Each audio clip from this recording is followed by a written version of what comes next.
En el nombre del Padre, y del Hijo, y del Espíritu Santo. Amén. Queridas madrinas, queridos padrinos, muy buenos días. Este día, martes 6 de junio, ya en el tiempo ordinario, la liturgia nos invita a meditar el capítulo 12, versículos del 13 al 17 del evangelista San Marcos. Escuchemos, por favor. En aquel tiempo, los sumos sacerdotes, los escribas y los ancianos le enviaron a Jesús unos fariseos y unos partidarios de Herodes para hacerle una pregunta capciosa. Se acercaron pues a él y le dijeron: Maestro, sabemos que eres sincero y que no te importa lo que diga la gente, porque no tratas de adular a los hombres, sino que enseñas con toda verdad el camino de Dios.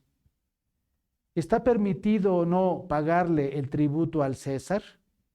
¿Se lo damos o no se lo damos? Y Jesús, notando su hipocresía, les dijo: ¿Por qué me ponen una trampa? Tráigame una moneda para que yo la vea. Se la trajeron y él les preguntó: ¿de quién es la imagen y el nombre que lleva escrito? Le contestaron: del César. Entonces les respondió Jesús: den al César lo que es del César y a Dios lo que es de Dios. Y los dejó admirados por las palabras. Palabra del Señor. Gloria a ti, Señor Jesús.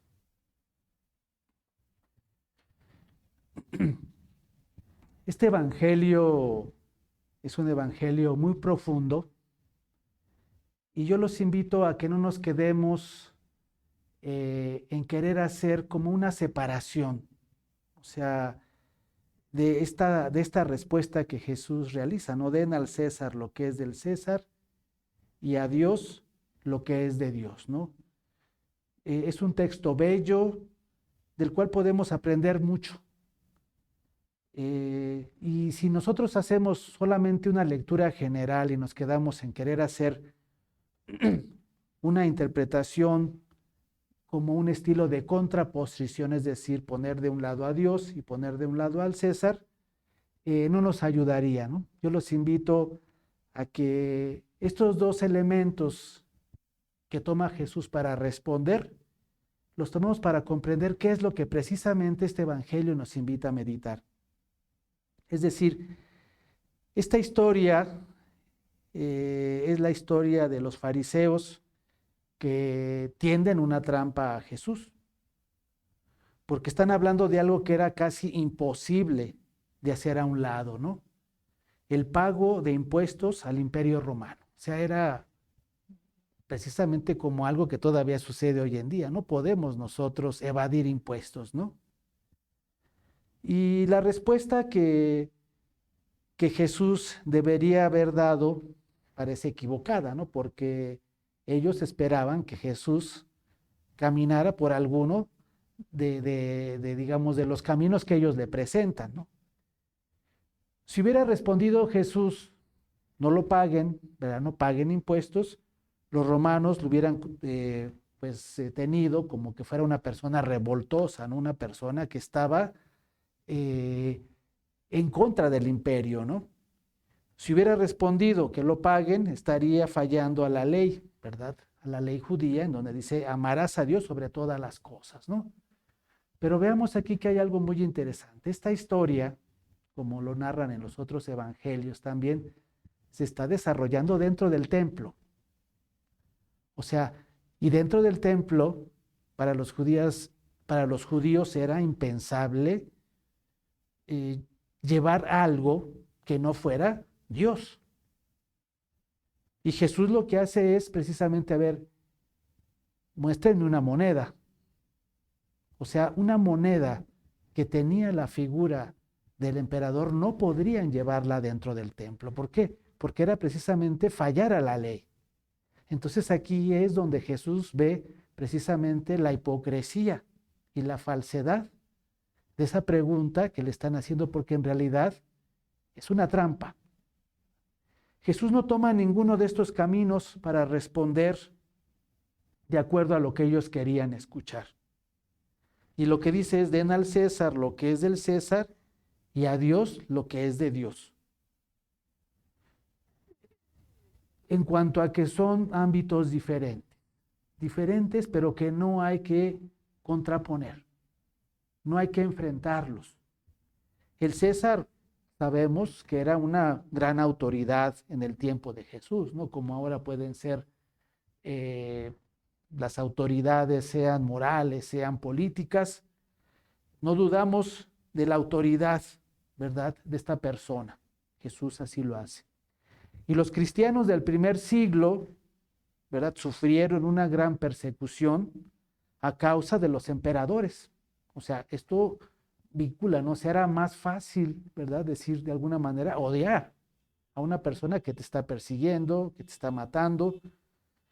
Pero no pudieron ellos sostener, es decir, la gente del imperio no podía sostener que los cristianos fueran contra las estructuras, contra el imperio, contra todas esas estructuras que eran muy fuertes en el tiempo de Jesús. O sea, jamás pudieron ellos sostener que los cristianos estuvieran haciendo una oposición.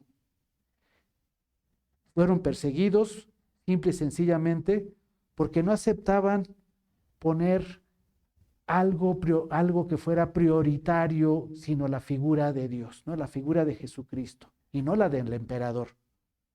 Los cristianos no obedecían ninguna ley, en cierto sentido, solamente no daban y daban al César lo que tenía, ellos no daban al César lo que tenían que ofrecerle a Dios, ¿no? O sea, esta fue la situación.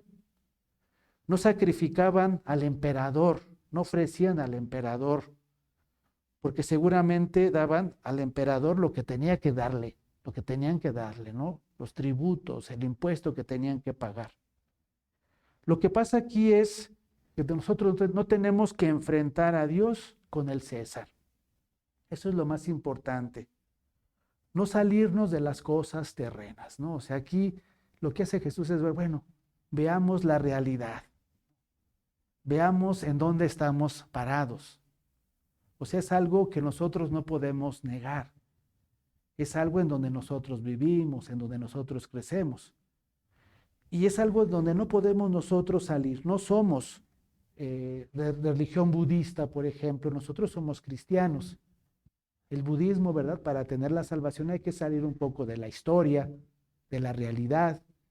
Nosotros los cristianos nos salvamos en nuestra realidad, nos salvamos en nuestra historia, ¿no?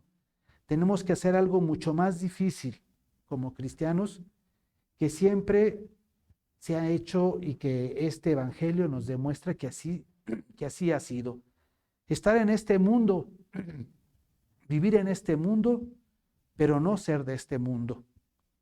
O sea, aquí viene un problema de posesión. ¿Nosotros somos verdaderamente de Dios o nosotros pertenecemos a algo que es diferente a Él? Esta es una pregunta que nosotros nos deberíamos de hacer como cristianos. ¿A quién pertenezco verdaderamente? ¿A qué me estoy vinculando? O sea, me vinculo más a tantas cosas que yo pienso que no puedo dejar, que para mí son fundamentales para vivir, o estoy yo vinculado verdaderamente a Dios. Porque una cosa es estar vinculado a todas las cosas que nos pasan, incluyendo aquellas de carácter social, que digo que a todos, a ser humano, lógicamente nos pasa, pero teniendo la certeza que nuestro corazón pertenece a Dios. O sea, eso es lo importante. Nosotros no podemos evadir la historia, no podemos evadir tantas cosas, problemas con los que nos enfrentamos a diario. Pero aún así, viviendo todo esto, si nuestro corazón verdaderamente pertenece a Dios, inclusive en los momentos de mayor tentación. Porque una cosa es vivir en una locura, digamos, de la realidad y dejarnos llevar por ella, que nos lleva a la soledad, que nos lleva muchas veces a perder la esperanza, eh, y poner precisamente a Dios contra el César, ¿no? O sea, pensar que la vida es una cosa, la realidad y Dios es otra, ¿no? Entonces aquí es donde viene ese enfrentamiento que muchas veces así sucede. Todo esto lo que me pasa es por culpa de Dios, ¿no? Porque no es lo que este día la liturgia nos invita a meditar, sino que debemos de ver que nos invita a algo muy complicado.